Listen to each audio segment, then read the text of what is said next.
Maya Brooks walked into that ballroom glowing with confidence, ready to perform at the most important gig of her career, only to hear the event coordinator say 5 words that shattered everything.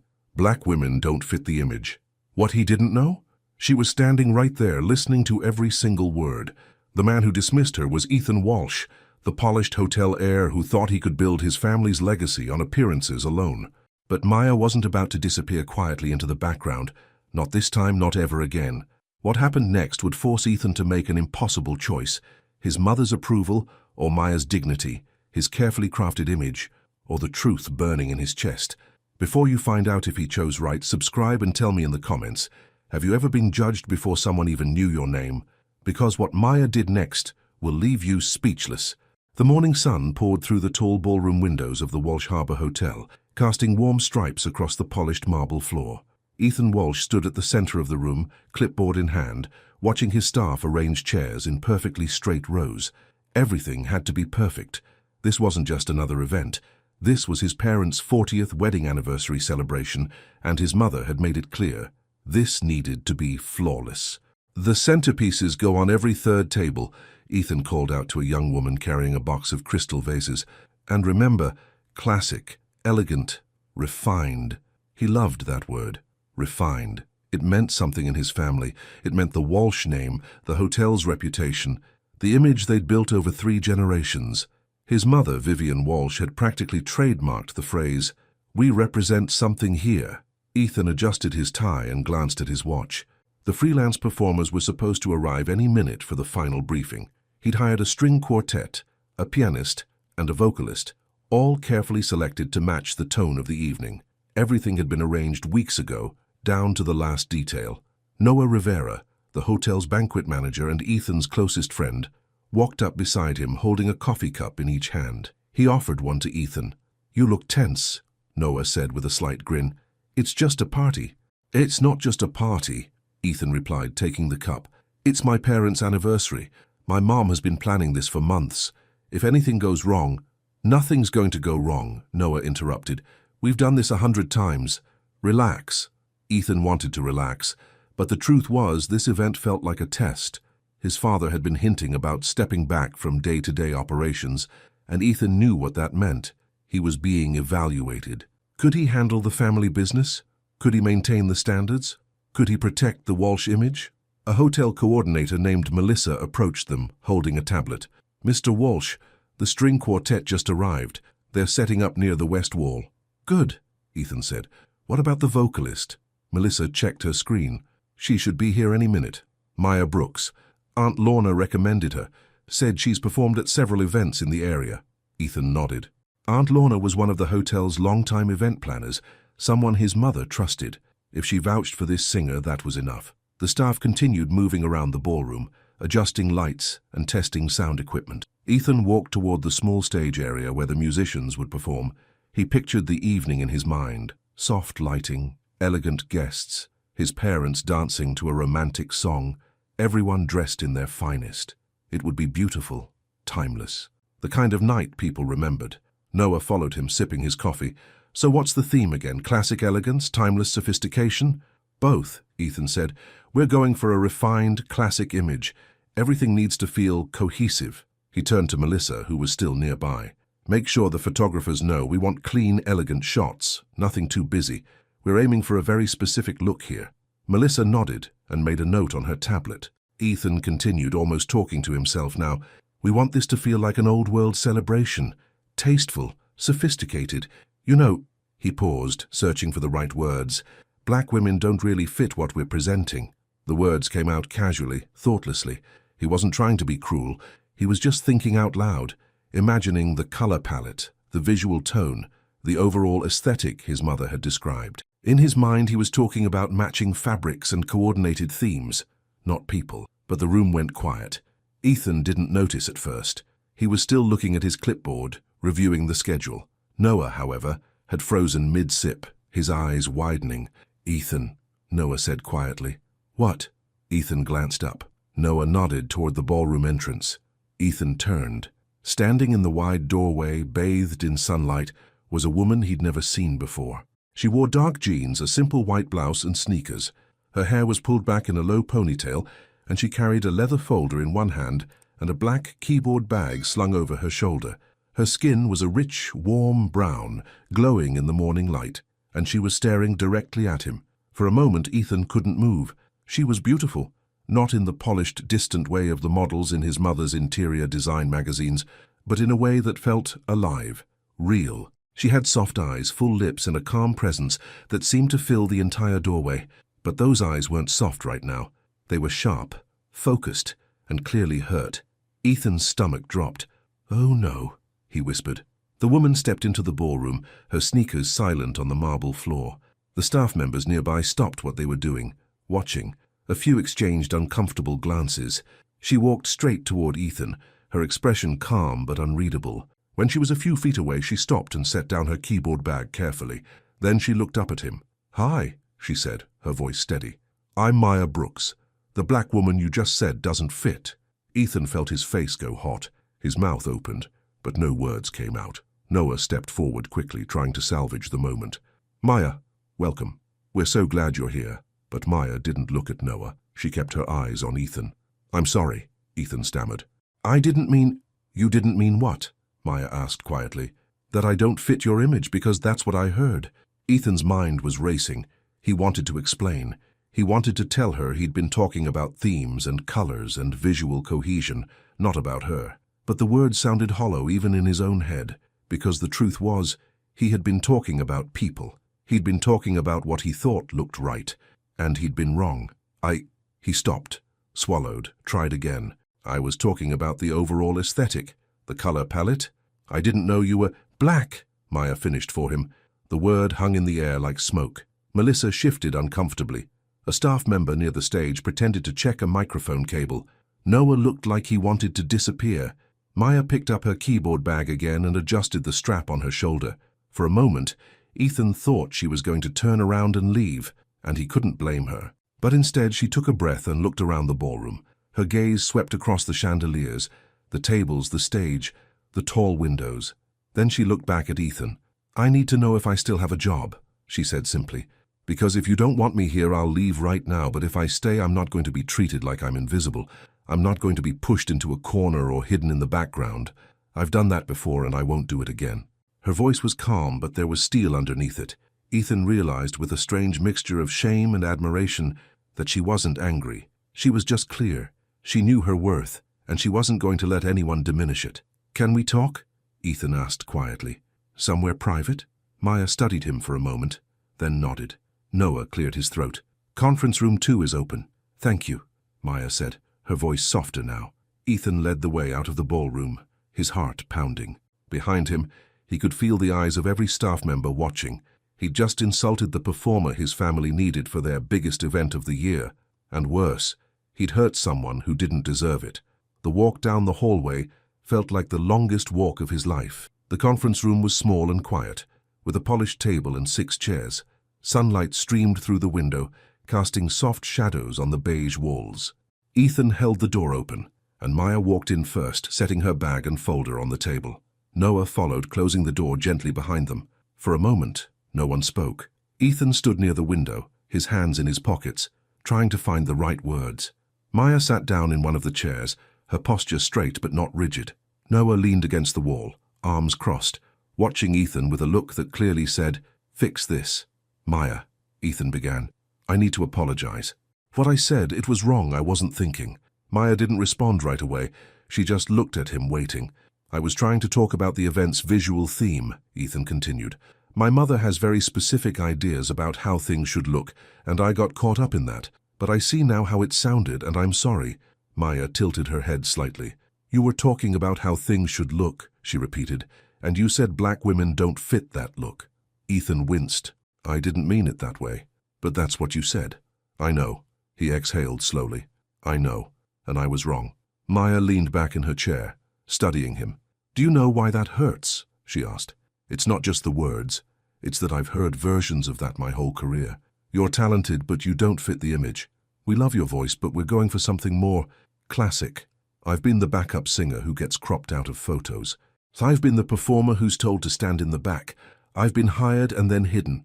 Her voice didn't rise, she didn't shout, but every word landed like a stone. "So, When you said what you said, Maya continued, it wasn't new. It was just another reminder that no matter how good I am, someone will always see me as the wrong fit. Ethan felt something twist in his chest. He wanted to argue, to defend himself, to explain that he wasn't like those other people. But he couldn't, because in that moment, he had been exactly like them. Noah spoke up from his spot by the wall. For what it's worth, Maya, we need you. The other backup performers cancelled last week. You're the only vocalist we have for the anniversary program. If you leave, we don't have a show. Maya looked at Noah, then back at Ethan. So, you need me, she said slowly. But do you want me? The question caught Ethan off guard. He stopped, realizing that this wasn't about logistics or schedules. This was about respect. Yes, he said finally. I do. You came all this way, you prepared, and honestly, I was an idiot to say what I said. I'd like the chance to make it right. Maya was quiet for a long moment. She looked down at her hands, then at the folder she'd brought. Finally, she met Ethan's eyes again. I'll stay, she said, but I have a condition. Anything, Ethan said quickly. I won't be minimized, Maya said firmly. I won't be pushed to the side or treated like background noise. If I'm performing, I'm part of the program. Not hidden, not dismissed. And if that's a problem for you or your family, then we end this now. Ethan nodded. That's fair. You'll be part of the program exactly as booked. And I want to be introduced properly, Maya added. By name, not just the singer or background music. If I'm good enough to perform, I'm good enough to be acknowledged. Done, Ethan said. I promise. Maya studied him for another moment, as if deciding whether to believe him. Then she stood, picking up her folder. Okay, she said.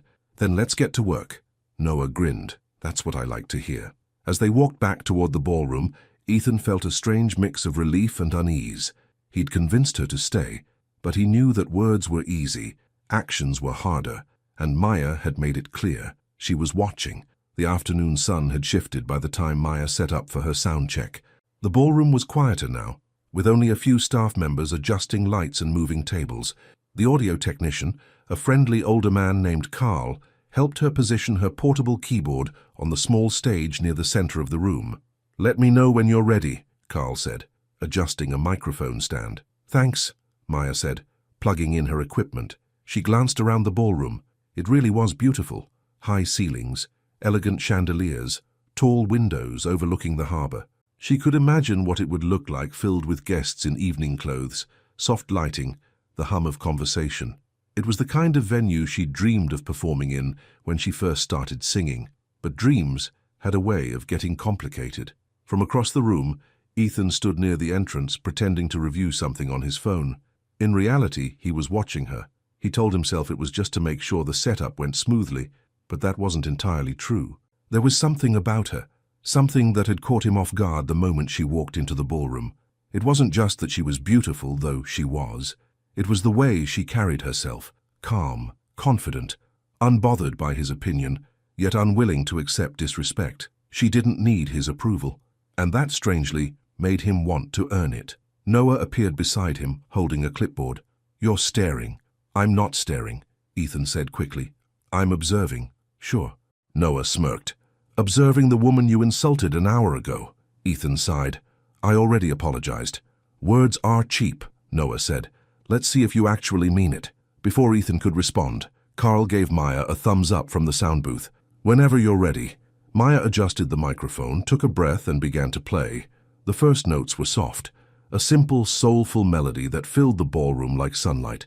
Then she started to sing. Her voice was rich and warm, with a depth that seemed to pull at something inside Ethan's chest. The song was a classic, something about love enduring, about two people choosing each other again and again. It was perfect for an anniversary celebration. But more than that, it was beautiful. Ethan stood frozen, watching her. She wasn't performing yet. This was just a sound check. But it didn't matter. Every word she sang felt real, honest, like she meant it. Around the ballroom, staff members stopped what they were doing. A woman arranging flowers paused, her hands still. A server setting chairs stood up straight, listening. Even Carl, who'd heard 1,000 performers in this room, looked impressed. When Maya finished, the room was silent for a moment. Then Carl spoke into the microphone from the booth. That was perfect. You're good to go. Maya smiled, a small, genuine smile, and adjusted her keyboard. Thanks. Noah leaned over to Ethan and whispered, That's the woman you said doesn't fit? Ethan didn't answer. He couldn't, because the truth was he'd been wrong in a way that went beyond words.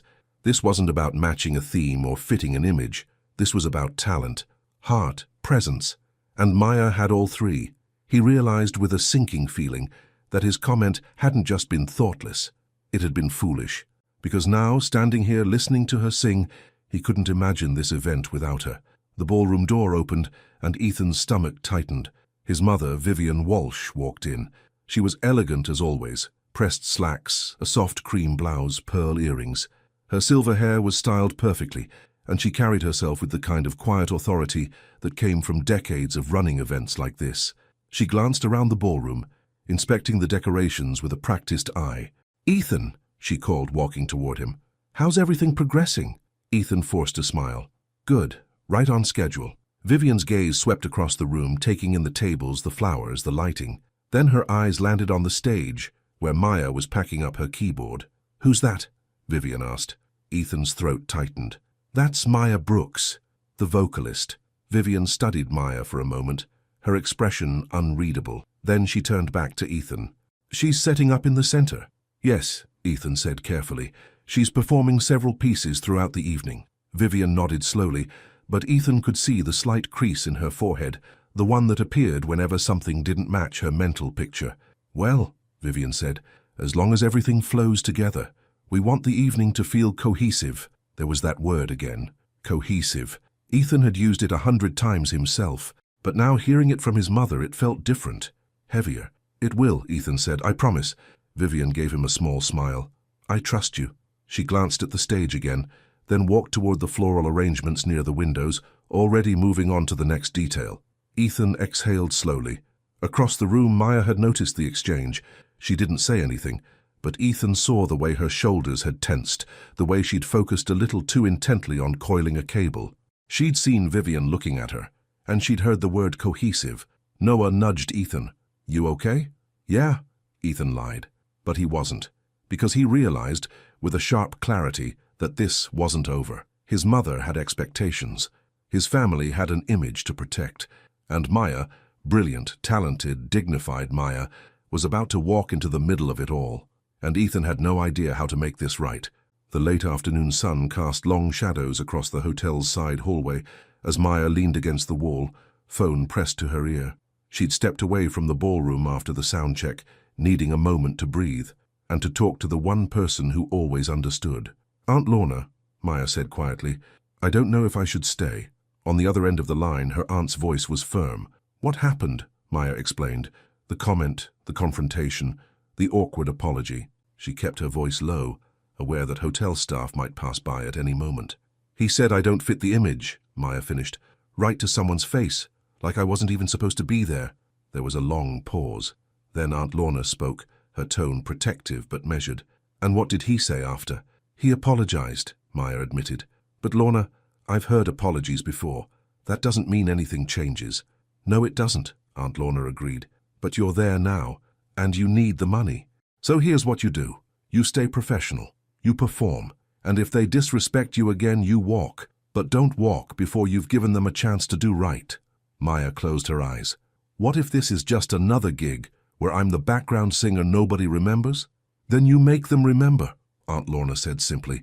"You sing like you always do, with everything you've got. And if they can't see your worth, that's their loss, not yours."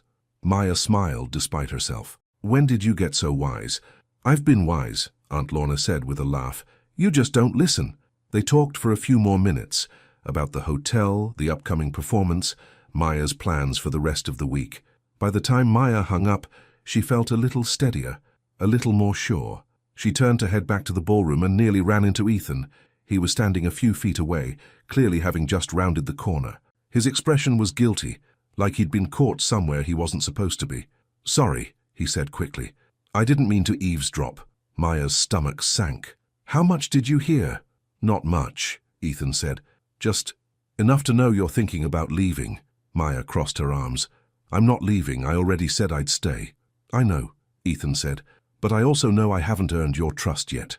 He took a step closer, his voice quieter now. "Look, I know words don't mean much right now, but I want to prove to you that you belong here. Not as background, not as someone who has to shrink to fit, just as you. Maya studied him. There was something in his eyes, something genuine, but she'd seen genuine before, and it had evaporated the moment things got uncomfortable. Then prove it, she said simply. Ethan nodded. I will. They stood there for a moment, the hallway quiet except for the distant hum of hotel activity. Maya felt something shift. Not trust, not yet, but maybe the beginning of possibility. I should get back, Maya said, adjusting the strap of her bag. Wait, Ethan said. Can I ask you something? Maya raised an eyebrow. What? Would you let me apologize properly? Not here, not in a hallway. Somewhere we can actually talk. He hesitated. There's a lounge downstairs. We could grab coffee. Just 15 minutes. Maya considered it. Part of her wanted to say no, to keep her walls up, to protect herself from another disappointment. But another part of her, a quieter, braver part, wondered if maybe, just maybe, he meant it. Okay, she said finally. 15 minutes. Ethan's face brightened with relief. Thank you. As they walked back through the hallway together, Maya felt the weight of the day beginning to lift, just slightly. She didn't know if Ethan would actually follow through. She didn't know if this event would end the way she hoped or the way she feared, but she knew one thing. She wasn't going to make herself smaller to fit someone else's picture. And if Ethan Walsh wanted her to stay, he was going to have to prove she mattered, not just in private, but in front of everyone. The hotel lounge was tucked away on the main floor, a quiet space with soft leather chairs and warm lighting. Floor-to-ceiling windows overlooked the harbor, where sailboats drifted lazily in the late afternoon sun. Maya chose a seat near the window, setting her bag on the floor beside her. Ethan returned from the counter carrying 2 cups of coffee, setting one in front of her before sitting down across the small table. Thank you, Maya said, wrapping her hands around the warm cup. Ethan nodded but didn't drink his own coffee. He just stared at it for a moment, as if gathering his thoughts. Finally he looked up at her. I need to explain something, he said. Not as an excuse, just so you understand where I was coming from. Maya waited, her expression neutral. My whole life, Ethan continued, I've been taught that image matters. Not just how things look, but what they represent. My parents built this hotel from almost nothing, and they did it by creating a certain reputation. Classic, elegant, refined. Those words mean something in my family. He paused, running a hand through his hair. When I was planning this event, all I could think about was making it perfect, making my mom proud, showing my dad I could handle this. And somewhere in all of that, I stopped thinking about people. I started thinking about pictures, about how things would look, about matching a theme. Maya took a sip of her coffee, listening. That's what I was doing when you walked in, Ethan said. I was thinking about brand, about image. And I said something I shouldn't have said. Not because it was just rude, though it was, but because it was wrong. You don't fit an image. You're a person. And I forgot that. He met her eyes. I'm sorry, Maya. Not because I got caught, but because I hurt you. And because I let my family's standards make me shallow. Maya set down her cup. For a moment she didn't say anything. She just looked at him, weighing his words against his actions, his apology against her past experiences. I appreciate that, she said finally. But here's the thing, Ethan. I've been in this situation before. I've heard apologies. I've been told, we didn't mean it that way, or you misunderstood, and then nothing changes. I still get put in the corner. I still get left out of the photos. I still get introduced as the entertainment instead of by my name. She leaned forward slightly. So your apology is nice, but it doesn't mean anything unless things actually change. And I don't just mean for me. I mean the way you think about people who don't match your family's picture of perfect. Ethan nodded slowly. You're right. I know I'm right, Maya said, a hint of a smile softening her words. The question is, do you? Ethan exhaled. I do now. They sat in silence for a moment, the only sound the quiet hum of conversation from the hotel lobby beyond the lounge. Outside, the sun was beginning to dip toward the horizon, painting the harbor in shades of gold and pink. Can I ask you something? Ethan said. Go ahead. Why did you agree to come here today? After everything I said, you could have walked out. You could have told me to find someone else. Maya considered the question. Because I'm professional, she said, and because I need this job, but mostly because I refuse to let someone else's narrow thinking make me doubt my worth. Ethan looked at her with something like admiration. That's impressive, Maya shrugged. It's survival.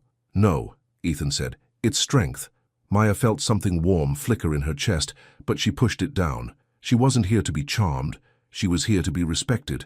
Tell me about the event, she said, changing the subject. Your parents' 40th anniversary.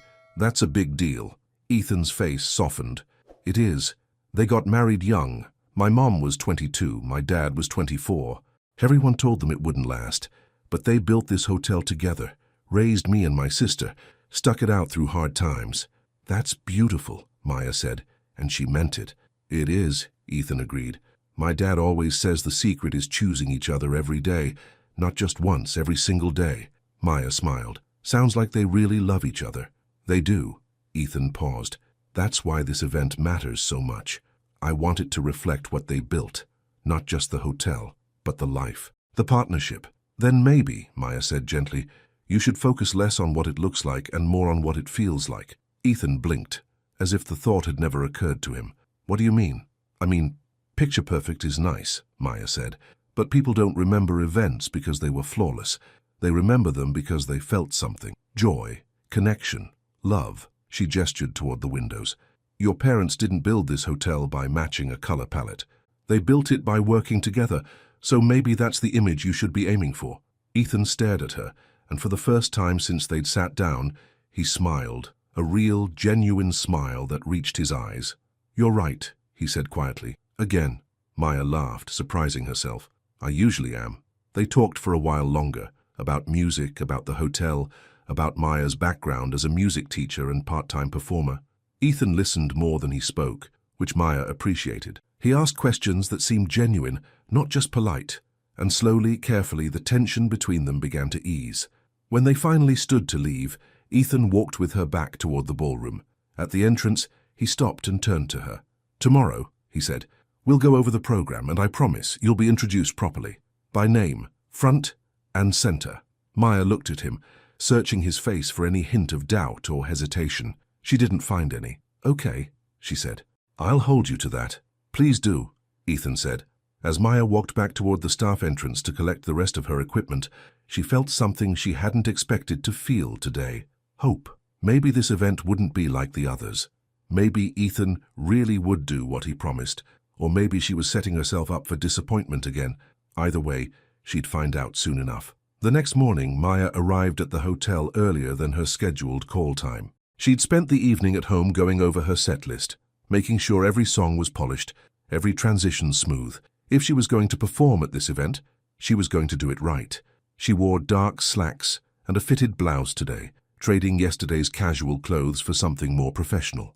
Her hair was styled in soft curls that framed her face, and she carried herself with the quiet confidence of someone who knew exactly what she was worth. The ballroom was already buzzing with activity.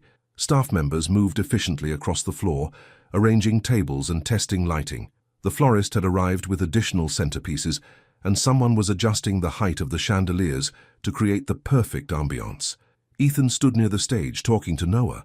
When he saw Maya enter, he straightened, and something in his expression shifted, something warm and attentive. Good morning, he called out. Morning, Maya replied, walking over. Noah grinned at her. You ready for this? Always, Maya said. Ethan gestured toward a small meeting room off the main ballroom. I thought we could finalize the set list, make sure we have everything locked down before tonight's rehearsal. Maya nodded, following him into the room. Noah trailed behind, carrying a folder of notes and schedules. The meeting room was simple, a table, a few chairs, and a whiteboard on the wall. Ethan pulled out a chair for Maya before sitting down across from her. It was a small gesture, but Maya noticed it. So, Ethan said, opening his laptop, we need 3 main pieces. The couple's first dance, background music during dinner, and something special for the slideshow presentation. Maya pulled out her folder, laying sheet music on the table. For the first dance, I was thinking something classic, maybe Unforgettable or At Last. They both are romantic, timeless, and easy for guests to enjoy. Ethan nodded. My parents love both of those. For the dinner music, I can do a mix. Standards, some light jazz, maybe a few contemporary ballads. Nothing too loud, just enough to fill the space. Perfect, Noah said, making notes. And for the slideshow, Maya continued, I have a special arrangement of The Way You Look Tonight. It's slower, more emotional. I think it would pair well with photos of your parents over the years. Ethan looked at the sheet music she'd laid out, then back at her. You prepared all of this already? Of course, Maya said simply. I always come prepared. Ethan shook his head, clearly impressed. I don't know what I expected, but it wasn't this. Maya raised an eyebrow. What did you expect? I don't know, Ethan admitted. Someone less organized, I guess. You thought I'd just show up and wing it? Maya asked, her tone light but pointed. Ethan had the grace to look embarrassed. No, He stopped, realizing there was no good way to finish that sentence. I'm sorry, that came out wrong. Noah jumped in. What he means is, you're incredibly professional, and we're lucky to have you. Maya smiled at Noah. Thank you. They spent the next half hour going over details, timing, volume levels, when Maya would need to take breaks, how the transitions would work. Ethan asked thoughtful questions, and Maya answered each one with patience and clarity. She could feel him watching her, not in the uncomfortable way she'd experienced at other gigs, but with genuine respect. It felt nice. Just as they were finishing, Noah's phone buzzed. He glanced at it and groaned. What's wrong? Ethan asked. The dance performer we booked for the evening program just cancelled, Noah said, scrolling through the message. Something about a family emergency. She can't make it. Ethan's face went pale. We need that performance. It's supposed to happen right before the toast. Noah rubbed his temples. I know, but I don't know where we're going to find a replacement this late. Maya looked between them, thinking. What kind of performance was it? A contemporary dance piece, Noah said. Something elegant, about 3 minutes long. Maya bit her lip, then spoke. I might be able to help. Both men looked at her. How? Ethan asked. I can adapt one of my vocal pieces, Maya said. Instead of just singing, I can make it more dynamic, move around the stage, use the space. It won't be a dance, but it'll have presence, energy. It could fill that slot. Ethan stared at her. You'd do that? If you need it, yes, Maya said. But I'd need to rehearse it this afternoon. Make sure it works with the staging and lights. Noah looked at Ethan, then back at Maya. That would be amazing. Ethan leaned back in his chair, clearly overwhelmed. Maya, I don't know how to thank you. You can start by making sure I'm introduced properly, Maya said with a small smile. Done, Ethan said immediately. As they wrapped up the meeting and headed back into the ballroom, Maya felt something shift again. She was no longer just the performer they'd reluctantly kept. She was becoming essential, and that felt good. But she also noticed the way Ethan kept glancing at her, not with the cold assessment of someone evaluating an image, but with something warmer, something that felt dangerously close to admiration, and that felt complicated. Later that afternoon, Maya stood on the small stage in the ballroom, humming through her adapted performance. The lighting tech adjusted the spotlights, while Carl tested the sound levels. Ethan stood at the back of the room, arms crossed, watching. Noah appeared beside him, clipboard in hand. She's good. She's better than good, Ethan said quietly. You like her, Noah said. It wasn't a question. Ethan didn't answer right away. He just kept watching as Maya moved across the stage, her voice filling the space with warmth and soul. When she hit a particularly powerful note, he felt it in his chest. It doesn't matter, Ethan said finally. Why not? Because I messed up, Ethan said. And even if I apologize 100 times, that doesn't change what I said, or what it says about me. Noah shrugged. People change. You're not the same guy who said that yesterday. How do you know? Ethan asked. Because yesterday you saw her as part of a theme, Noah said. Today you see her as a person. That's growth. Ethan wanted to believe that, but he also knew that Maya was watching him, waiting to see if his promises were real or just empty words. He couldn't afford to let her down again. Just then, the ballroom doors opened and Vivian Walsh walked in. She wore a pale blue dress and carried a designer handbag, her heels clicking softly on the marble floor. She surveyed the room with her usual practiced eye, taking in the decorations, the table arrangements, the flowers. Then her gaze landed on the stage, where Maya was still rehearsing. Ethan's stomach tightened. Vivian walked over to him, her expression pleasant but curious. Ethan, who is that on the stage? That's Maya Brooks, Ethan said carefully. Our vocalist. Vivian watched for a moment as Maya sang. Her face was unreadable. She has a lovely voice. She does, Ethan said. Is she part of the main program? Vivian asked. Yes, Ethan said. She's performing several key pieces throughout the evening. Vivian nodded slowly, but Ethan could see the slight tension in her jaw, the same tension that appeared whenever something didn't match her expectations. Well, Vivian said, as long as everything matches the tone we're going for. There it was again. That word, tone. It will, Ethan said, his voice firmer than he felt. Vivian gave him a small smile. I trust you, darling. She glanced at her watch. I need to check on the guest accommodations. We'll talk later."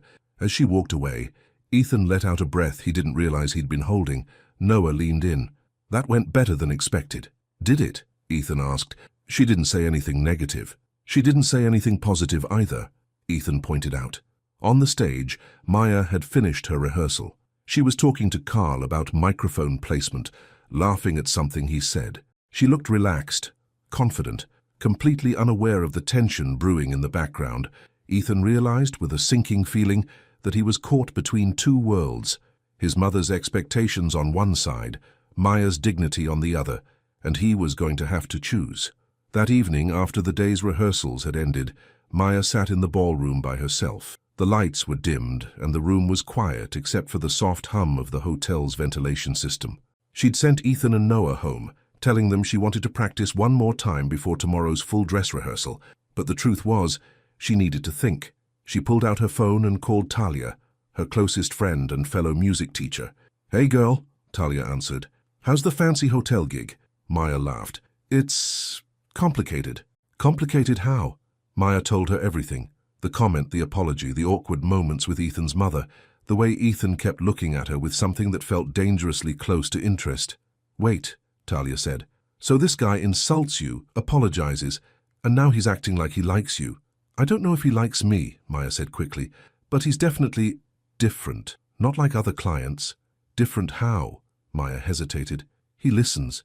He actually hears what I'm saying. And when I called him out, he didn't get defensive. He just admitted he was wrong." Talia was quiet for a moment. "And how do you feel about him?" "I don't know," Maya admitted. "Part of me wants to keep my walls up, protect myself, but another part of me thinks maybe he's actually trying to change." "Here's the thing," Talia said gently. "You can't be someone's lesson, Maya. You can't be the black woman who teaches a white guy not to be shallow. That's not your job." "I know," Maya said. "But," Talia continued, "if he's genuinely trying, if he's not just apologizing to make himself feel better, then maybe it's worth seeing where it goes." Maya smiled. "When did you get so wise?"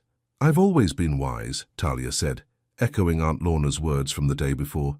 "You just don't listen." They talked for a few more minutes before hanging up. Maya sat alone in the ballroom, staring at the stage where she'd perform tomorrow night. She thought about Ethan's apology, his mother's careful neutrality, the way Noah had said, "We're lucky to have you." She didn't know what tomorrow would bring, but she knew one thing. She wasn't going to shrink herself to fit anyone's picture. And if Ethan Walsh wanted her to stay, really stay, he was going to have to prove it. Not in a quiet lounge with coffee and kind words, but in front of everyone who mattered. The following day began with a palpable energy. The gala was only one day away now, and the staff moved with heightened urgency. Ethan stood in the hallway outside the ballroom, reviewing the final program with Noah.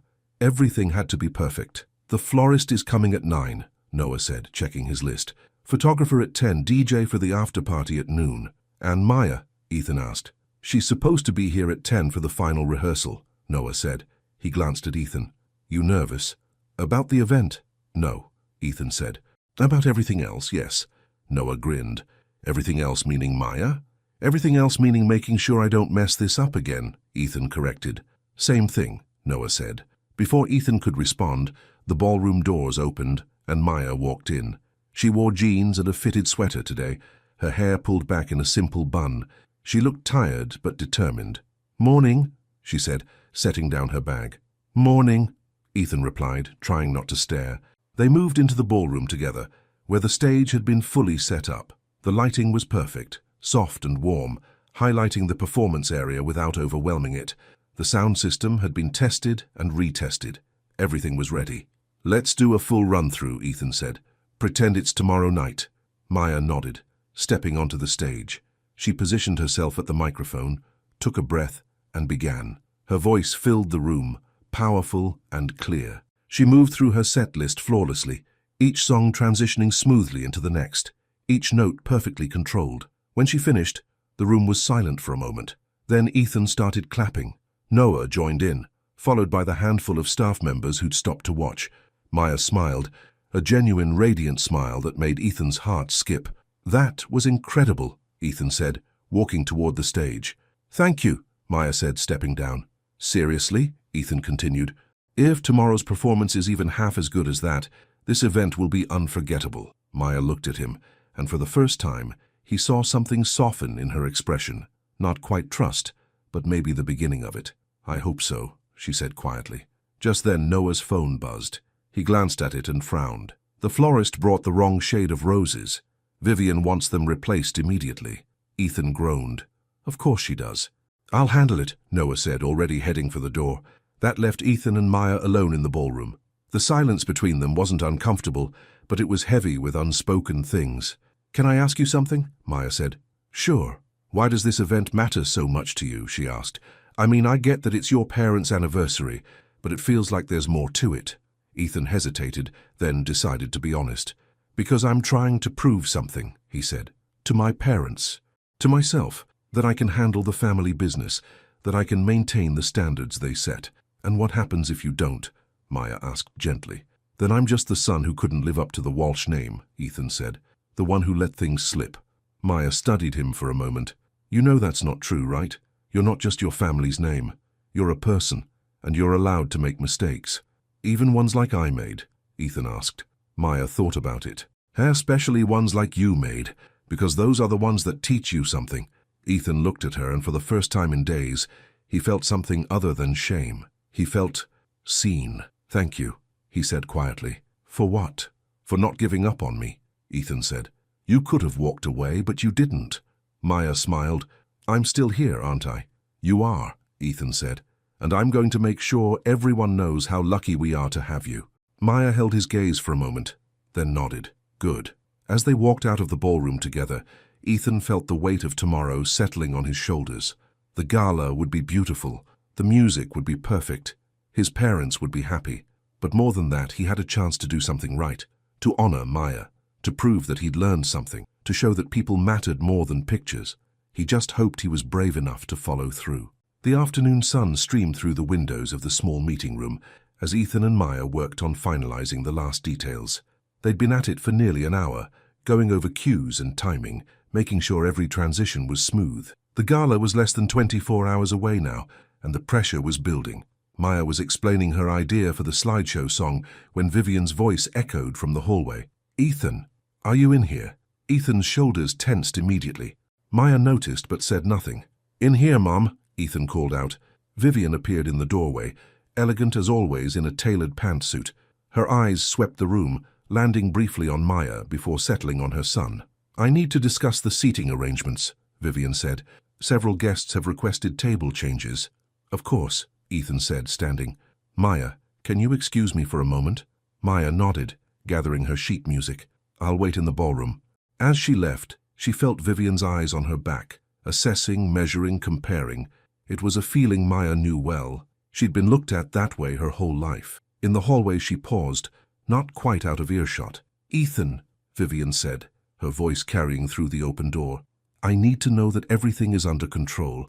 Our guests expect a certain classic look. I don't want any surprises tomorrow." Maya's stomach tightened. "Everything's fine, Mom," Ethan said.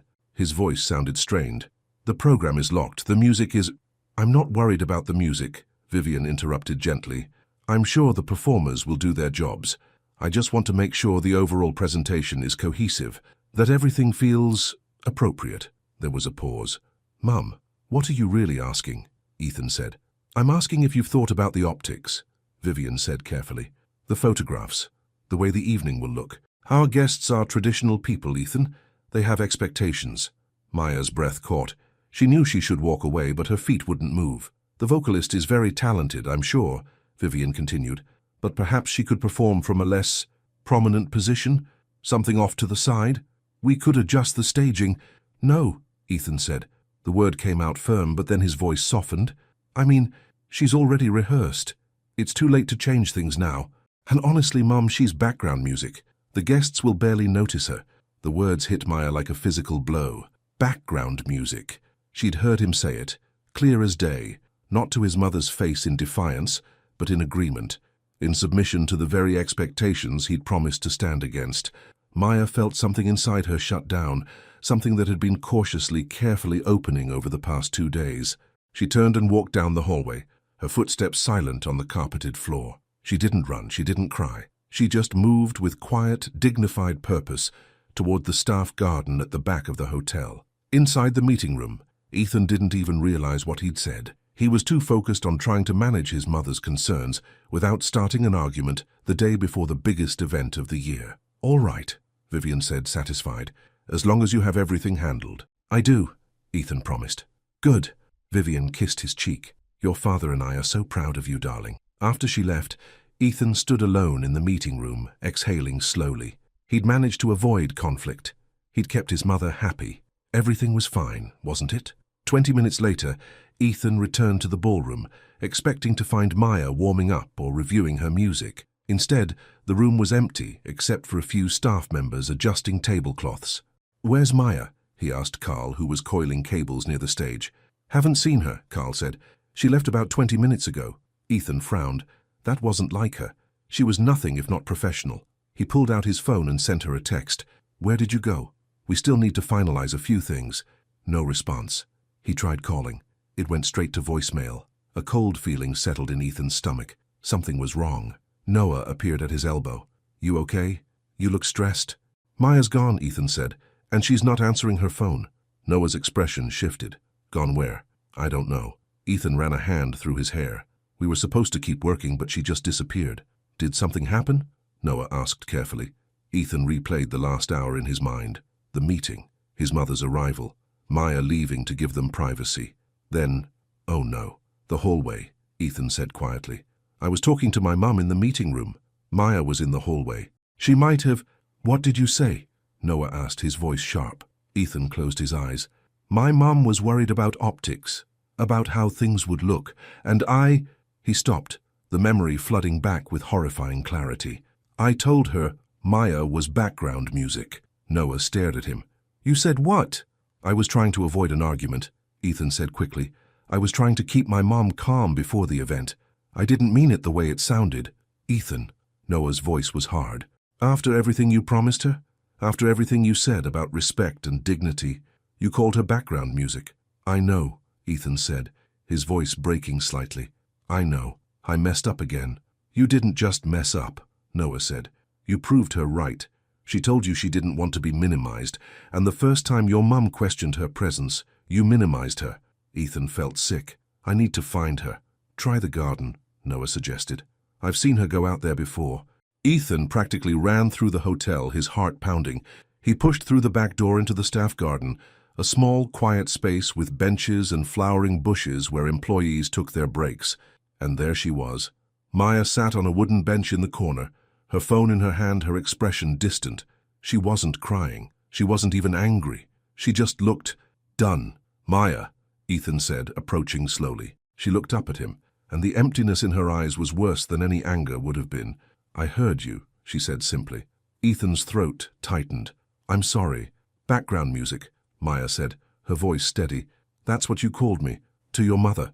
After you promised me I'd be acknowledged, after you said I mattered."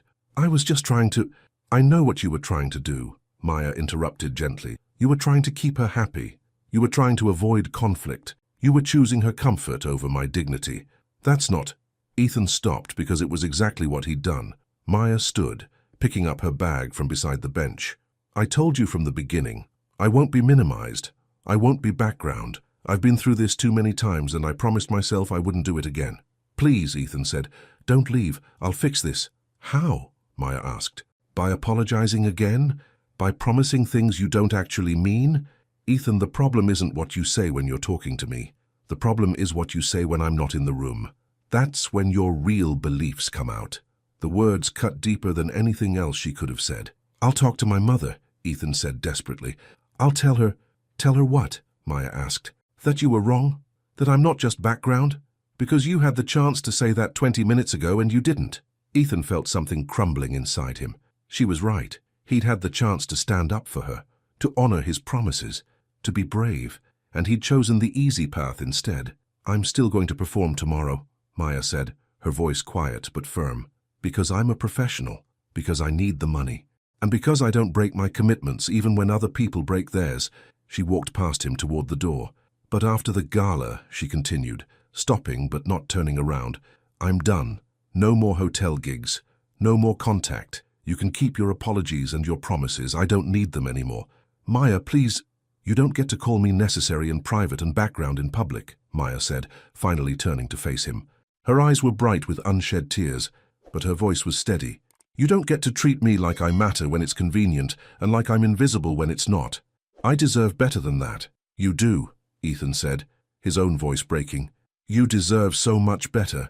I know, Maya said. That's why I'm walking away. She turned and went inside, leaving Ethan alone in the garden. He stood there for a long moment, the afternoon sun warm on his face, feeling colder than he'd ever felt in his life. He'd done exactly what Maya feared he would do. He'd chosen image over her, comfort over courage, his family's expectations over her dignity, and now he was going to lose her. That evening the hotel felt different to Ethan. The same hallways he'd walked 1,000 times seemed longer, emptier. He moved through the final preparations mechanically, approving decorations, confirming schedules, reviewing the program, but his mind was elsewhere. He found Noah in the banquet office, reviewing the seating chart one last time. She's right, isn't she? Ethan said from the doorway. Noah looked up. About what? About me. Ethan stepped inside, closing the door behind him. I keep apologizing. I keep promising to do better.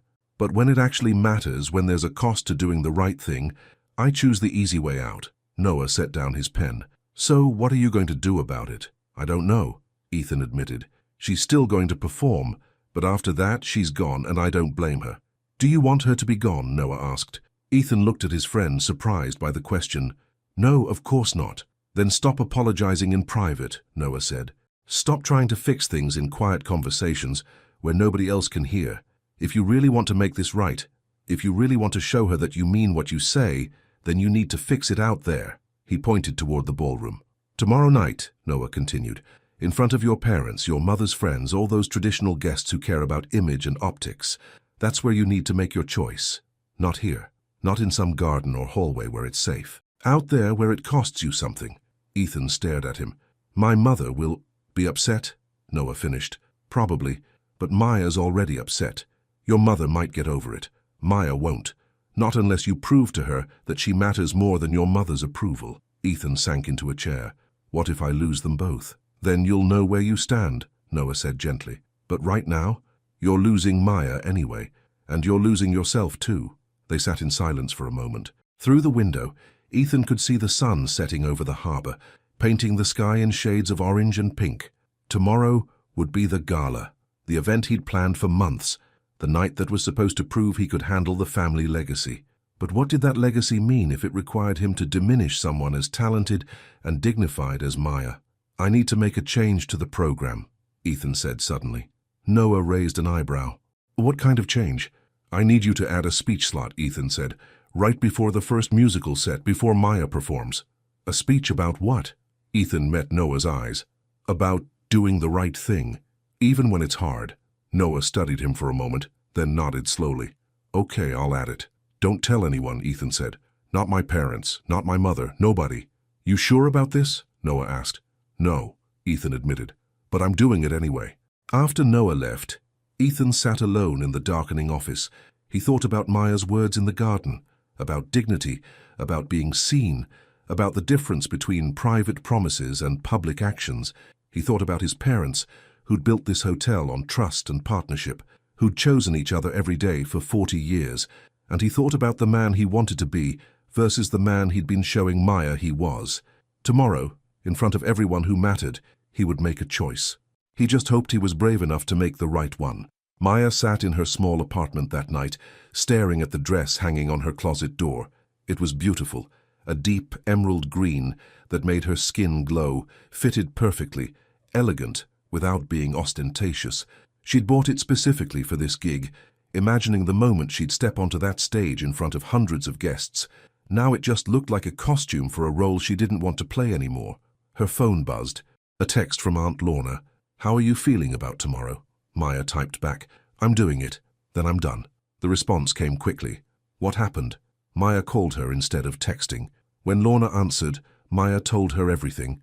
The overheard conversation, Ethan's words, the hollow feeling in her chest. Baby girl, Lorna said softly when Maya finished. I'm so sorry. I should have known better, Maya said. I should have walked away after that first comment. But I let him apologize. I let him make me think he'd actually changed. People can change, Lorna said. But change requires courage, and it sounds like he doesn't have enough of it. Maya felt tears prick her eyes. Why does it always have to be this way? Why do I always have to be the one who's too much or not enough? Too visible or not visible enough? Because people are afraid, Lorna said. They're afraid of anything that challenges the way they see the world. And instead of changing themselves, they try to change you. I'm tired of being someone's lesson, Maya whispered. Then don't be, Lorna said firmly. You perform tomorrow like the professional you are. You take their money, and then you walk away with your head high, knowing you never compromised your dignity. What if... Maya stopped, not sure how to finish the question. What if what, honey? What if he actually tries to fix it? Maya asked quietly. What if he actually does something different tomorrow? Lorna was quiet for a moment. Then you'll have a decision to make, but Maya, don't set yourself up for disappointment. Protect your heart. After they hung up, Maya lay in bed staring at the ceiling. Tomorrow would be hard. She'd have to smile, perform, be gracious, all while knowing that to most people in that room, she was just background noise, just part of the scenery. But she'd do it, because she was a professional, because she kept her promises, even when other people didn't, and because somewhere deep down a small part of her still hoped that Ethan Walsh might surprise her, even though she knew better than to hope. The next morning arrived with brilliant sunshine. Maya woke early, unable to sleep. She went through her usual pre-performance routine, vocal warm-ups, meditation, reviewing her sheet music one last time. She tried to focus on the music, on the technical aspects of her performance, anything to avoid thinking about Ethan. By mid-morning, she was dressed in comfortable clothes and heading to the hotel for the final setup. The gala would begin at 6 in the evening, which meant she had hours of sound checks, lighting adjustments, and last-minute preparations ahead. When she arrived, the hotel was already buzzing with activity. Florists carried massive arrangements through the lobby. Catering staff rolled carts of china and glassware. The photographer was setting up equipment in the ballroom. Everything was coming together. Maya made her way to the small dressing room that had been set aside for performers. She hung up her dress carefully, set out her makeup, and tried to calm her racing heart. There was a knock on the door. "Come in," Maya called, expecting Carl or one of the other tech staff. Instead, Aunt Lorna walked in, carrying a garment bag and a knowing smile. "Aunt Lorna!" Maya jumped up, surprised. "What are you doing here? You think I'd miss your big performance?" Lorna said, pulling Maya into a hug. "Besides, I wanted to see this fancy hotel for myself, make sure they're treating my niece right." Maya felt tears sting her eyes. "They're not," she admitted quietly, "but I'm handling it." Lorna pulled back, studying Maya's face. "You sure about that?" "I have to be," Maya said. "Well, you're not doing it alone," Lorna said firmly. "I'm staying for the whole event. And if anyone treats you poorly, they'll answer to me." Despite everything, Maya smiled. "You can't fight everyone who's ever been unfair to me." "Watch me try," Lorna said. They spent the next hour together, talking and laughing, helping Maya get through the nervous energy. Lorna had always been more than an aunt. She was a mentor, a friend, a protector. Having her there made the weight of the evening feel just a little bit lighter. Around noon, there was another knock. This time it was Noah. "Maya, can I come in?" "Sure," Maya said. Noah stepped inside, nodded respectfully to Lorna, then turned to Maya. "I just wanted to check on you. Make sure you have everything you need." "I'm fine," Maya said. "Professional as always." Noah hesitated. "I know yesterday was rough, and I want you to know what Ethan said was wrong. He knows it was wrong." "Noah," Maya said gently, "I appreciate you trying to help, but I don't need his friend defending him. I need him to defend me." And he didn't. "I know," Noah said, "but just so you know, he's planning something." Maya's heart skipped. "What kind of something?" "I can't say," Noah said. "He asked me not to, but I think you should give him a chance to do the right thing." "I've given him plenty of chances," Maya said quietly. Noah nodded. "Fair enough, but just don't leave until after his speech, okay?" "What speech?" Maya asked, confused. "You'll see," Noah said. He gave her a small smile and left. Lorna raised an eyebrow. "What was that about?" "I have no idea," Maya said. But for the first time since yesterday, she felt something besides resignation. She felt curiosity, and maybe, just maybe, the smallest flicker of hope. By late afternoon, guests were beginning to check into the hotel. The lobby filled with well-dressed people, carrying overnight bags and greeting each other with warm hugs. Maya watched from a distance, seeing the way these people moved through the space, comfortable, confident, like they belonged. She wondered what it would feel like to walk into a room and not worry about being judged. to not calculate every word, every gesture, every expression, to just exist without constantly proving her worth. At 5 o'clock, she returned to the dressing room to prepare. She took her time with her makeup, choosing a look that was elegant but natural. She styled her hair in soft waves that framed her face, and then finally she stepped into her dress. The emerald fabric hugged her curves perfectly, falling to just above her knees. The neckline was modest but flattering, and the color made her skin absolutely glow. She looked at herself in the mirror and barely recognized the woman staring back. She looked beautiful, confident, radiant. She looked like someone who belonged on that stage. Lorna appeared behind her, reflected in the mirror. "Baby girl, you look stunning." "Thank you," Maya whispered. "You ready for this?" Maya took a deep breath. "As ready as I'll ever be." "Then let's show them what you're made of," Lorna said. At 6 o'clock, the ballroom doors opened and guests began to stream in. The room looked magical. Soft lighting, elegant decorations, tables set with crystal and china. The atmosphere was exactly what Vivian Walsh had envisioned. Refined, classic, timeless. Maya stood backstage, warming up her voice one last time. She could hear the murmur of conversation, the clink of glasses, the sound of people greeting each other. Soon, very soon, she would step onto that stage, and then, one way or another, this would all be over. She closed her eyes, said a quick prayer, and stepped toward the stage entrance. Whatever happened next, she would face it with dignity. She would face it as herself. And no one, not Ethan, not his mother, not anyone, could take that away from her. The ballroom was breathtaking. Hundreds of candles flickered on tables draped in ivory cloth, and the chandeliers had been dimmed to create an intimate, romantic atmosphere. Guests mingled in evening wear, women in elegant dresses, men in sharp suits and ties. The air buzzed with laughter and conversation, the clinking of champagne glasses, the warmth of old friends reuniting. Maya stood at the side entrance to the stage area, just out of sight, watching as Ethan's parents made their grand entrance. Richard and Vivian Walsh were a striking couple, he tall and distinguished with silver hair, she graceful and poised in a champagne-colored gown. The room erupted in applause as they walked to their table at the center of the ballroom, waving and smiling at their guests. 40 years together. Maya felt a tug in her chest. That was real love, the kind that lasted, the kind that chose each other every single day. Carl appeared beside her, headset on, clipboard in hand. "You ready? You're on in about 5 minutes for the background set while people get settled." "Ready," Maya said, her voice steadier than she felt. From her spot in the crowd, Aunt Lorna caught Maya's eye and gave her an encouraging nod. Maya nodded back, drawing strength from that simple gesture. Then she saw Ethan. He stood near the front of the room, microphone in hand, looking nervous. He wore a perfectly tailored navy suit, his hair neat, his expression serious. He kept glancing toward the stage entrance, toward her, as if checking to make sure she was still there. Their eyes met for just a moment. Maya looked away first. "All right, folks," Ethan's voice came through the sound system, warm and welcoming. "If everyone could please find their seats, we're about to get started." The guests settled into their chairs, conversations quieting. The room took on an expectant energy. Maya's heart began to pound. This was it. "Good evening, everyone," Ethan began, his voice filling the elegant space. "Welcome to the Walsh Harbour Hotel, and thank you all for being here tonight to celebrate my parents, Richard and Vivian Walsh, on their 40th wedding anniversary."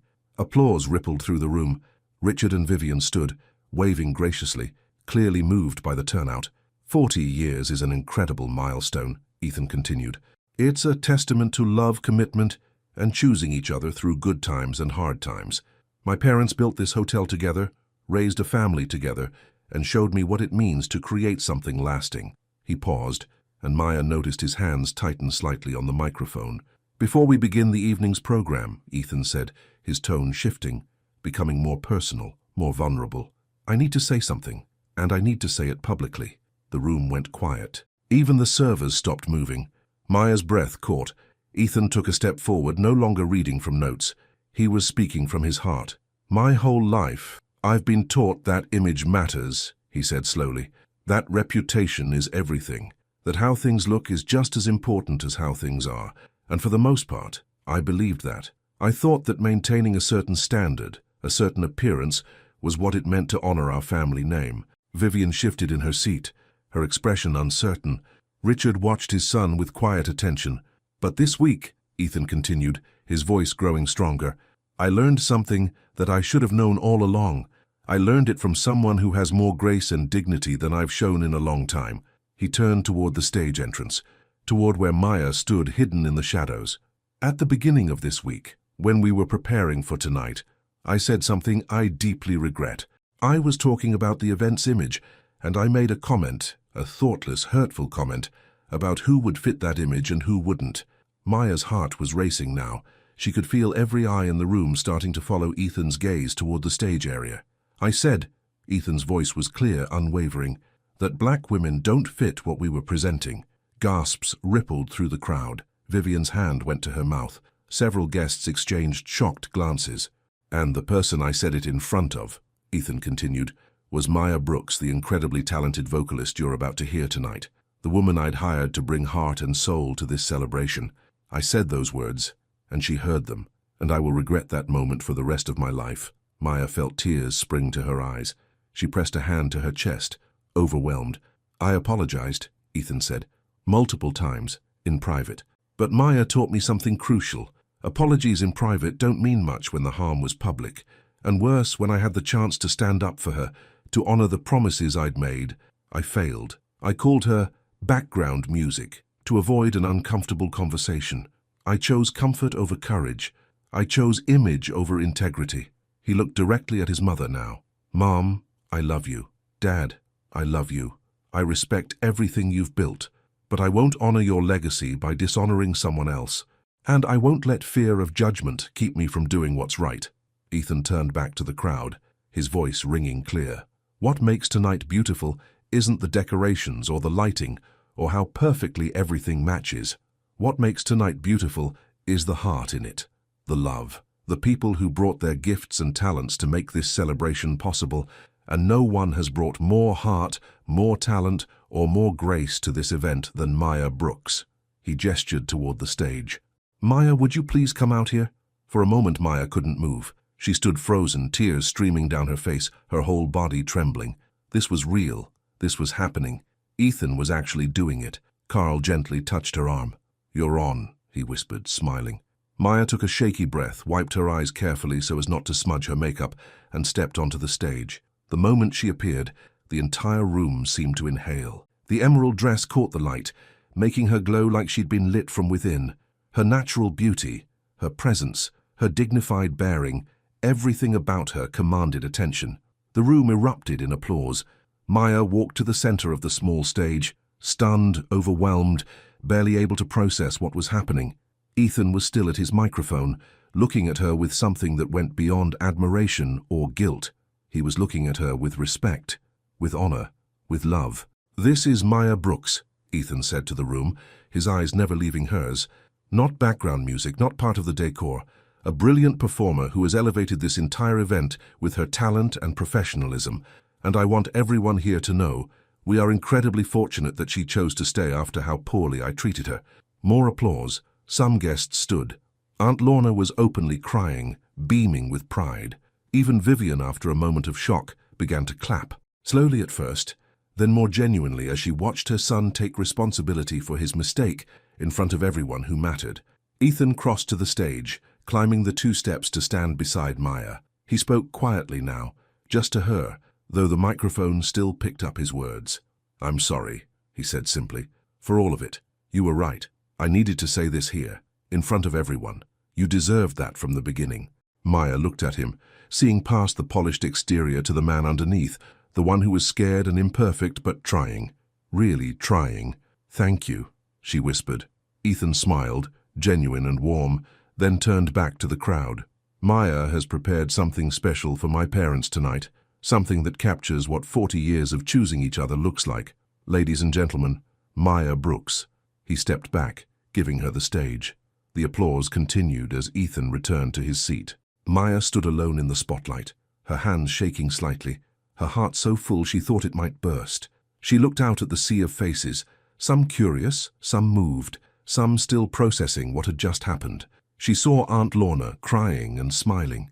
She saw Noah giving her a thumbs up. She saw Richard Walsh looking at his son with obvious pride, and she saw Vivian, her expression complex, but not unkind. Maya took a breath, stepped up to the microphone, and began to play. The song she'd chosen for the anniversary couple was perfect, a classic ballad about enduring love, about two people who'd weathered storms together and come out stronger. But as Maya sang, something shifted. The song became more than just notes and lyrics. It became a story, her story, everyone's story. Her voice soared through the ballroom, rich and powerful and achingly beautiful. She sang about love that sees beyond surfaces, about choosing people over appearances, about the courage it takes to admit when you're wrong, about forgiveness and second chances, and the hope that people can change. By the time she reached the final chorus, there wasn't a dry eye in the room. When the last note faded, the silence held for a long, perfect moment. Then the applause began, thunderous, genuine, enthusiastic. Guests rose to their feet, clapping and cheering. Richard and Vivian stood, both visibly moved, applauding with the rest. Maya bowed slightly, overwhelmed, then stepped back as the program continued. Carl adjusted the lights for the dinner service, and Maya made her way off the stage.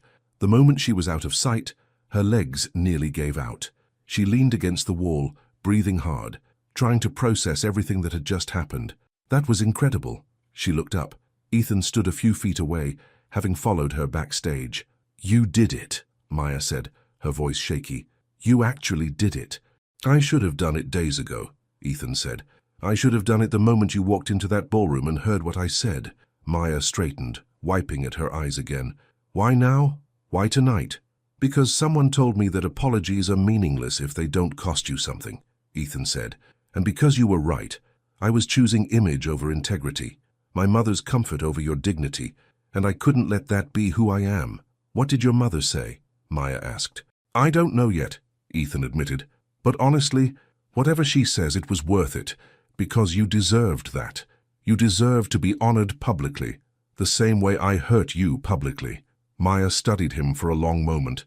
Then, slowly, she smiled, a real, genuine smile that reached her eyes. "Thank you," she said. "That meant everything." "You mean everything," Ethan corrected quietly. The words hung in the air between them, heavy with implication.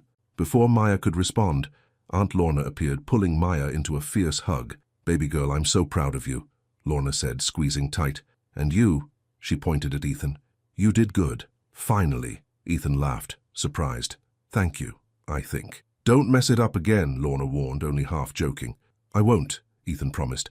"I can't afford to." As the evening continued, Maya performed her remaining sets, background music during dinner, the special slideshow song, and a final number before the dancing began. But it was different now. Guests didn't just hear her, they saw her. Several people approached between sets to compliment her voice, to thank her for the beautiful performance, to tell her how moved they'd been. She wasn't invisible anymore. She wasn't background. She was seen, acknowledged, valued, and it felt amazing. Later in the evening, as guests mingled and danced to recorded music, Maya slipped away to a quiet corner near the windows overlooking the harbor. The moon was bright, reflecting off the water in shimmering silver streaks. She stood there, letting the peace of the moment wash over her. "Mind if I join you?" She turned. Vivian Walsh stood a few feet away, elegant and composed, her champagne-colored gown catching the moonlight. Maya's first instinct was to tense, but she forced herself to relax. "Of course not." Vivian moved to stand beside her, both women looking out at the water. "That was a beautiful performance," Vivian said after a moment. "Truly exceptional." "Thank you," Maya said carefully. "I owe you an apology," Vivian continued, surprising Maya. "I've spent so long focused on maintaining a certain image that I stopped seeing people. I let my concerns about appearances cloud my judgment about what actually matters." She turned to face Maya. "My husband cried during your slideshow song. I haven't seen him cry in years. That's not because of perfect decorations or coordinated color schemes. That's because of you, your talent, your heart." Maya felt tears prick her eyes again. "That means a lot, Mrs. Walsh." "Vivian, please," the older woman said with a small smile. "And I want you to know what Ethan did tonight, standing up there and admitting his mistake. I'm proud of him. That took more courage than maintaining an image ever could." "He's a good man," Maya said softly. "He's becoming one," Vivian corrected gently. "And I think you have something to do with that." Before Maya could respond, Vivian squeezed her hand briefly, then walked back into the party, leaving Maya alone with her thoughts.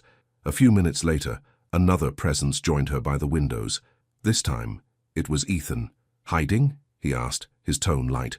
"Breathing," Maya corrected, smiling. They stood side by side in comfortable silence for a moment, watching the moonlight on the water. "Your parents look happy," Maya said finally. "They are," Ethan agreed. "This night turned out better than I imagined. Because of you. Because of us," Maya corrected. "You did something really brave tonight, Ethan."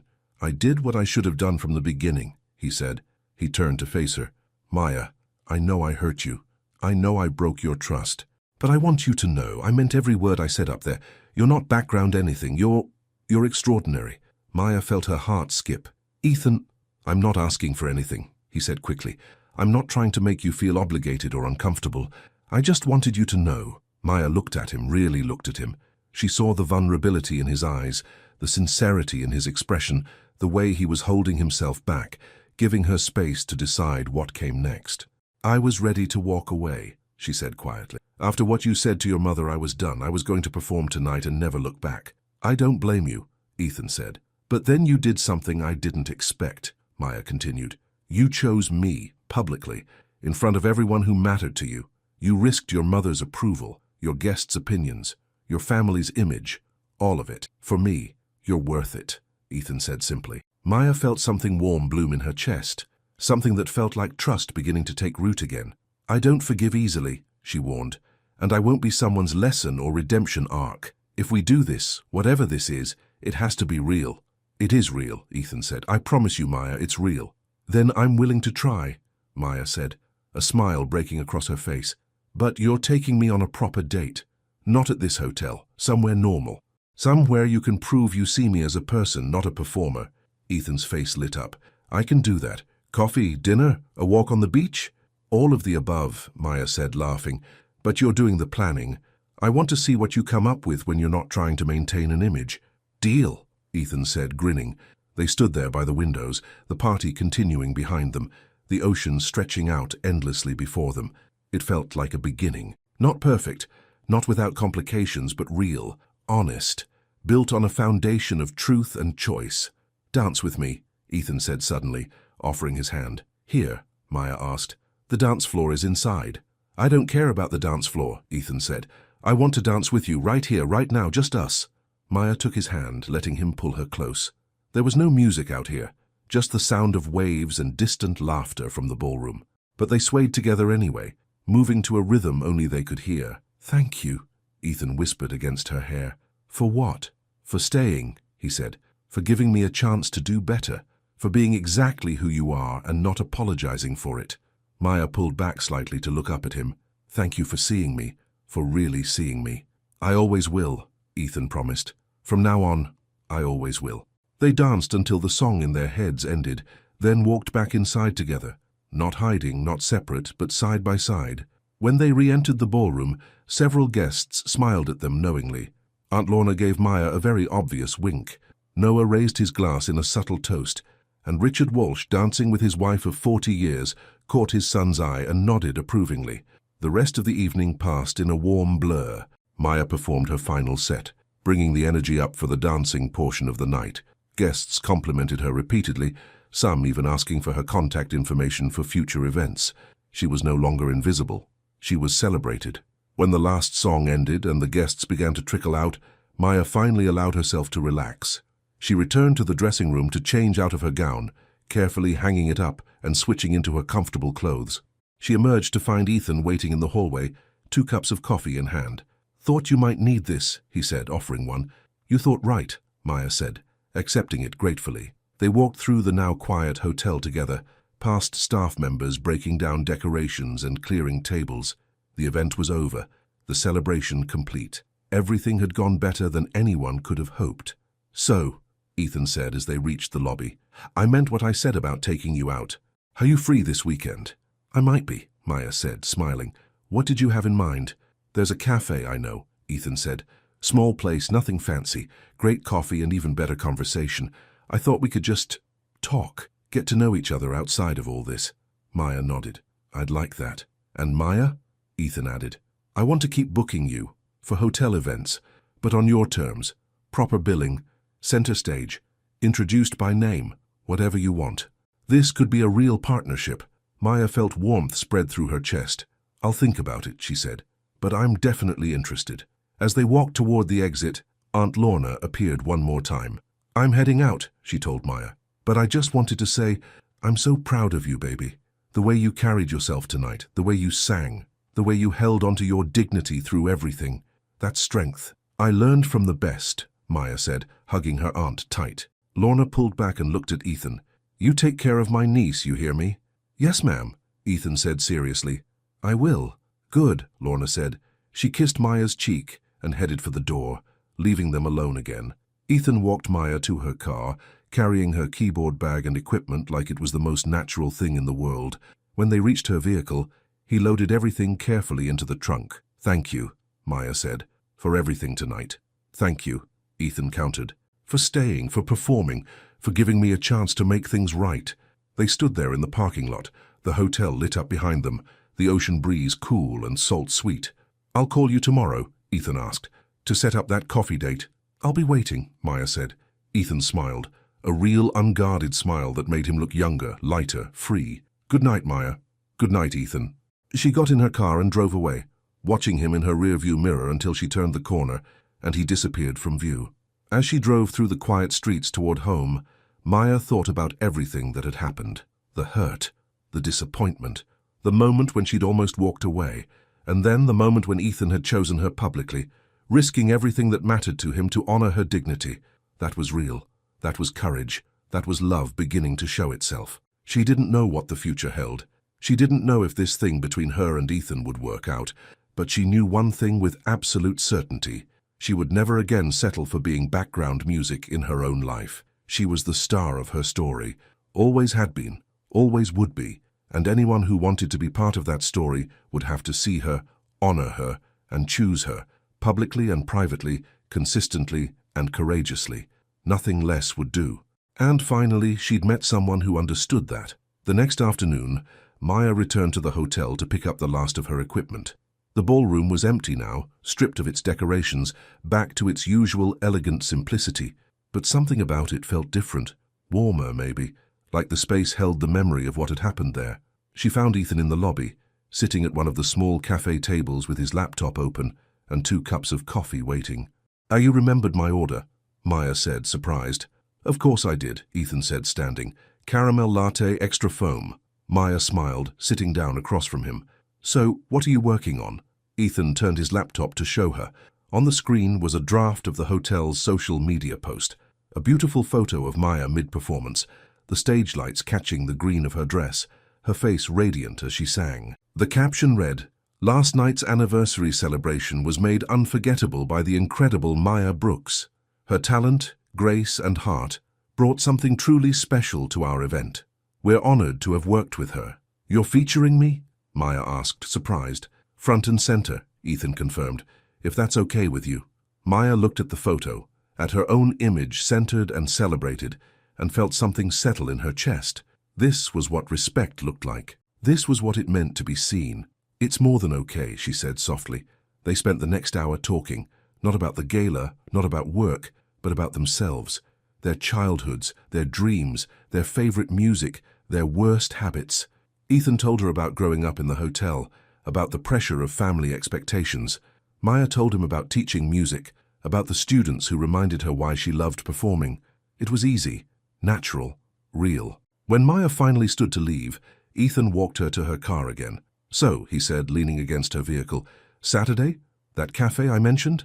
"Saturday," Maya confirmed. "But Ethan?" "Yeah?"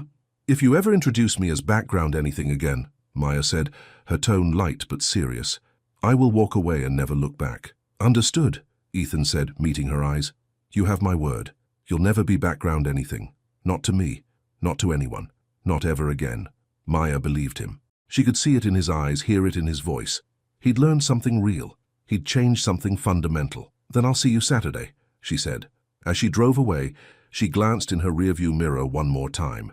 Ethan stood in the parking lot watching her go, smiling like a man who'd been given a second chance and knew exactly how precious it was.